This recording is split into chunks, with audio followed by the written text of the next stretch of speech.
Compañeros de la Dragonlance, volumen 1, Qualinost, por Mark Anthony y Ellen Poraz.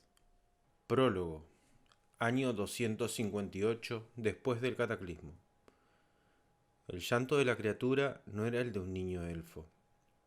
Tía Ilea, anciana incluso a los ojos de una raza de vida tan longeva como la elfa, dirigió una mirada compasiva al bebé mientras lo envolvía en los pañales de fino lino.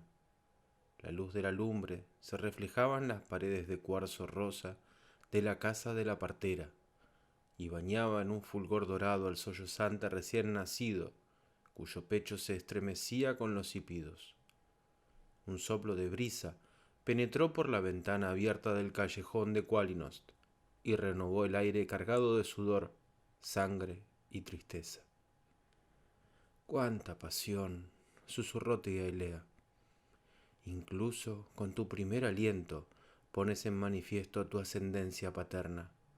Como para desmentir el comentario, el bebé, con los bracitos ceñidos contra el pecho, cesó con sus llantos, bostezó y se quedó dormido. Con el sueño, su carita rubicunda asumió una expresión relajada. La partera lo cogió en brazos y se dirigió a una mecedora situada frente a la chimenea. El mueble, casi tan viejo como la propia Ilea, contrastaba con las paredes de roca viva casi tanto como un par de zapatillas desgastadas desentonan junto a un vestido sin estrenar. La mecedora, cuya madera estaba pulida por los siglos de uso, emitió un agradable crujido cuando Ilea se acomodó en ella. La anciana recostó al bebé en su regazo y siguió con el dedo la línea de una de sus diminutas orejas. No tan puntiagudas como las de un elfo, pero tampoco tan redondas como la de un humano, dijo con un susurro al pequeño, que abrió los ojos y los cerró otra vez, al darle en ellos la luz de la lumbre.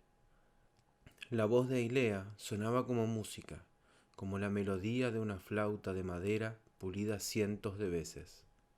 Se inclinó sobre el bebé como si llevara a cabo un ritual y aspiró el olor del recién nacido.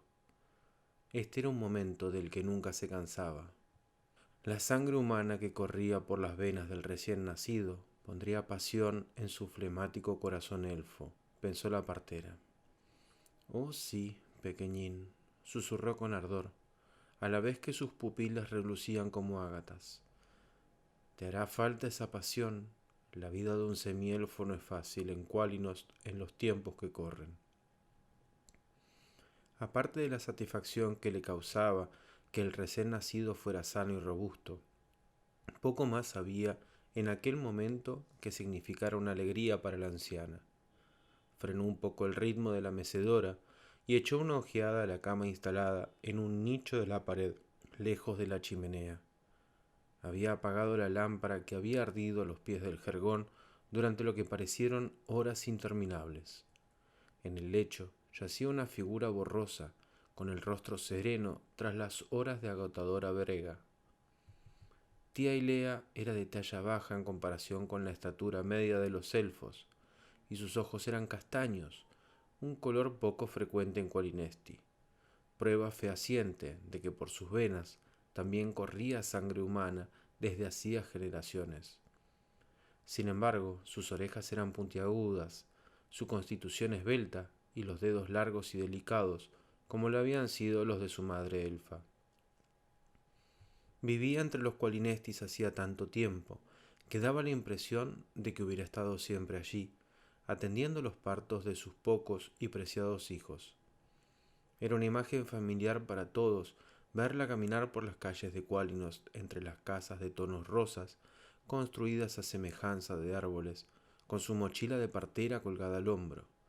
La mayoría de los habitantes de la ciudad, y sobre todo cualquier mujer que había tenido complicaciones durante el embarazo, no tomaban en cuenta el mestizaje de la anciana. Era una experta en el saber tradicional de las hierbas, con el que había facilitado la labor de muchas parturientas, y, aunque no era maga, conocía lo bastante de este arte para mitigar los dolores previos a las contracciones finales.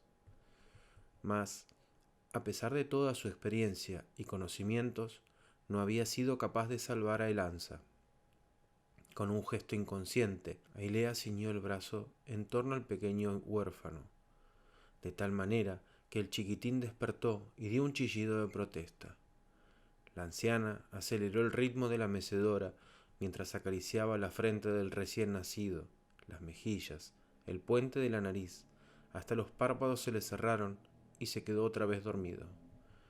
De repente, un sonido musical llegó a sus oídos, el de unos cascabeles prendidos al arnés de uno o varios caballos. Poco después, escuché la voz de contralto de su sirvienta en la antesala del piso inferior, seguida de pisadas en la escalera que subían a la segunda planta de la vivienda. Recostó al pequeñín contra su hombro cuando la puerta del cuarto, tallada con relieves de hojas de álamo, se abrió. El orador de los soles, señor de Qualinesti, se encontraba en el umbral, con el rostro ensombrecido por la preocupación. Parte de su túnica, bordada con hilo dorado, reflejaba la luz de la lumbre. La otra mitad estaba bañada por la luz de la luna plateada, Solinari, cuyos rayos penetraban por la ventana contigua a la puerta de la habitación. Al tocar el suelo, los rayos se teñían de rojo, semejando a gotas de sangre. Lunitari, la luna carmesí de crin, también brillaba ya en el cielo.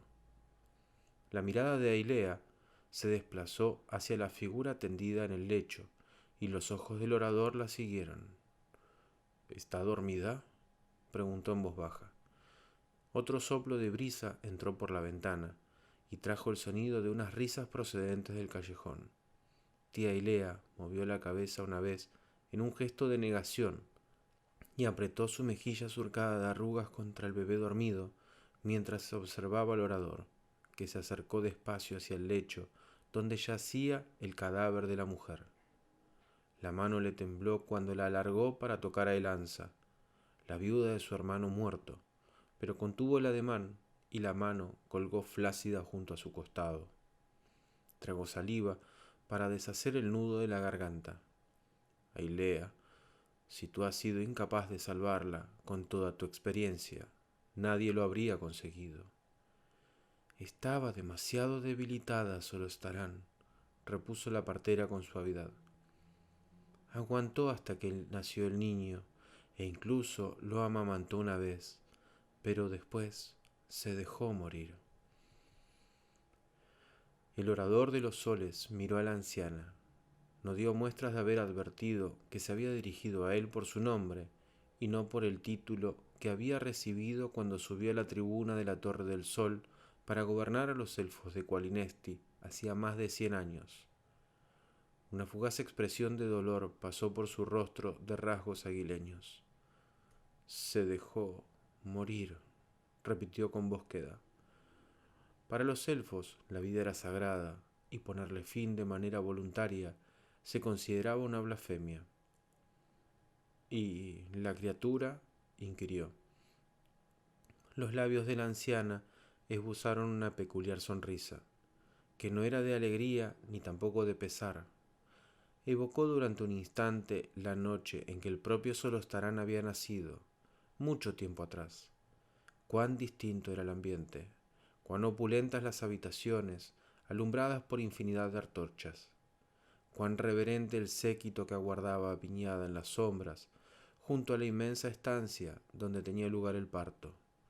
En nada se parecía al reducido cuarto de una partera mestiza, aunque fuera la mejor partera del reino.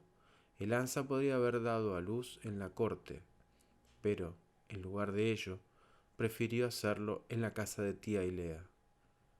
La anciana sostuvo al recién nacido de manera que el orador lo viera. Solostarán se arrodilló a su lado y observó a la criatura apenas un momento antes de hundir la cabeza en el pecho. Así pues, nuestros temores eran fundados, comentó con frialdad. No, estuvo a punto de replicar Ailea. Tus temores eran fundados. Mas contuvo la lengua. Quethranan, el hermano menor del orador, había perecido en una emboscada a manos de unos rufianes humanos en la calzada que conducía a Pax Arcas, al sur de Qualinesti. A pesar de que siglos atrás Las dos razas, elfa y humana, habían sido aliadas y amigas. Estas cuadrillas de salteadores eran habituales desde la destrucción que sobrevino con el cataclismo. Uno de aquellos maleantes había violado a la esposa de Kethranan y la había dejado tirada en la embarrada calzada, dándola por muerta. Durante los últimos meses, el Ansa había actuado como un autómata, más muerta que viva, con los ojos vacíos de expresión. Había comido solo lo estrictamente necesario para alimentar la nueva vida que crecía en su vientre. La base de su dieta estaba compuesta por quizpá, el nutritivo pan elfo y un suave vino clarete. La criatura podía haber sido engendrada tanto por su esposo, Kethranan, como por el humano que la había forzado, y el Ansa había esperado a confirmar lo que sospechaba de antemano. La criatura es un semi-humano, dijo Solostarán, todavía de rodillas y con la mano apoyada en el brazo de la mecedora. También es un semielfo. El orador guardó silencio durante un rato, pero entonces Ailea vio que la máscara de orgullo tras la que se escudaba se hacía pedazos y Solostarán sacudió la cabeza. El pequeño seguía dormido y el orador acarició con suavidad una de sus manitas. En un gesto reflejo, como si fueran los pétalos de una flor, los diminutos dedos se abrieron y cerraron y se cogieron con fuerza a las del orador. Ailea vio que el hombre contenía el aliento y que la expresión de sus ojos se tornaba bondadosa. ¿Qué clase de vida le aguardará a un ser que es parte de dos razas y no pertenece a ninguna?, preguntó el orador. Pero tía Ailea no podía darle respuesta y sobrevino un largo silencio. La mirada de la partera no se apartó de él. Una fugaz expresión de angustia se reflejó en los verdes ojos del orador, mas enseguida retornó el gesto altivo. Es hijo de la esposa de mi hermano, y vendrá conmigo. Se lo educará como un elfo cual Inesti. Ailea suspiró mientras acariciaba la mejilla del pequeño y lo besaba en la frente. Luego se lo entregó al orador sin decir una palabra. ¿Se le ha impuesto ya nombre al pequeño? ¿Dijo algo el Ansa?, inquirió Solostarán, evitando dirigir la mirada hacia la figura inmóvil del lecho. Sí, musitó la partera tras una breve vacilación. Le impuso el nombre de Tántalas. Ailea se alisó los pliegues de la falda de lana, sin atreverse a mirar al orador, por temor a que leyera la mentira en sus ojos. Su regalo al recién nacido sería algo que perduraría. Su nombre. Siempre fuerte era el significado en el dialecto que la partera había aprendido siendo niña. Solostarán se limitó a sentir con un gesto. Se encaminó a la puerta, sosteniendo al niño en sus brazos, con una soltura de un padre experto. Su primogénito, Porcios, era un jovencito que acababa de cumplir los 50 años. Ailea obligó a su viejo cuerpo, repentinamente agotado, a levantarse de la mecedora y fue tras el hombre. Se detuvieron ante la ventana, por la que entraba un aire nocturno que traía el renovador viento de la primavera y que agitó el cabello rubio del orador, retirándolo de su frente. Al hacerlo, dejó al descubierto una diadema de oro que lanzó destellos plateados y escarlatas al reflejar la luz de las lunas. Me temo que no le hago un favor al llevarlo a la corte, dijo Solostarán. Dudo que su vida transcurra en paz allí, pero es miembro de mi familia y es mi obligación. El orador cubrió la cabeza del pequeño con la mantilla de lino para protegerlo de la humedad nocturna. La anciana y el dignatario permanecieron inmóviles ante la ventana. En ese mismo momento, un trazo plateado cruzó la bóveda celeste. Una estrella fugaz, la luz que llegaba a Kryn desde el cielo, se alejó veloz hacia el norte, dejando tras de sí el ardiente rastro a su paso. El orador no pareció reparar en el augurio, pero tía Ailea apretó los dedos en torno al amuleto que la moribunda lanza le había entregado. Para el pueblo de la partera, una estrella fugaz auguraba buenos compañeros. Esperaba que la estrella hubiera surcado el cielo por el recién nacido que reposaba contra el hombro del orador. Un semielfo necesitaría buenos amigos. Enviaré a alguien que se ocupe de Lanza, musitó Sodrostarán con la voz ligeramente quebrada. Después se marchó llevándose al pequeño consigo. Tía Ilea se quedó junto a la ventana hasta que el repiqueteo de las campanillas y el sonido de los cascos de caballo contra los adoquines de la calle se apagaron en la distancia. Lejos, al norte, una pequeña ciudad dormía en la oscuridad de la noche. Era una ciudad de casas de madera, la mayoría de las cuales se encumbraban a varios metros del suelo, acunadas entre las ramas de viejos e inmensos árboles, y comunicadas entre sí por pasarelas colgantes. En una de las contadas casas que estaba al nivel del suelo, y la única que aún tenía luz, entre las rendijas de las contraventanas a medio cerrar, se hallaba sentada una figura solitaria. Tenía la estatura de un niño humano, pero la constitución era robusta y musculosa, y los ásperos mechones rizosos de una barba le caían sobre el pecho. Sus manos daban vueltas y más vueltas a un trozo de madera. Con una pequeña navaja rebajó unas virutas aquí y otras allá, con unos toques precisos, a pesar de sus dedos cortos y gruesos. Muy pronto el trozo de madera adoptaba una forma suave y delicada, la imagen de una hoja de álamo. Su creador había visto uno de esos árboles en una ocasión, en algún punto lejano al sur, próximo a la tierra que lo vio nacer y que no hacía mucho había abandonado para salir al mundo en busca de fortuna. El álamo se alzaba, esbelto y pálido, en la cima de un paso alto que conducía, según le dijo una vez su padre, a la tierra de los elfos que se extendía más allá. Quizá los Qualinestis lo habían plantado allí para recordar su bosque natal cuando viajaban por aquella comarca. El árbol le pareció una de las cosas más bellas que había visto en su vida, con sus hojas tan verdes y brillantes como esmeraldas por una de las caras y por la otra como si estuviera blanqueada por la escarcha. Tal vez algún día tuviera la suerte de contemplar de nuevo otro álamo, mas por el momento habría que conformarse con la hoja de madera tallada. Por fin, el enano se sintió cansado, se incorporó y apagó de un soplo la vela que ardía sobre la mesa. Cuando pasaba frente a la ventana, camino del estrecho catre, un fulgor al sur le llamó la atención.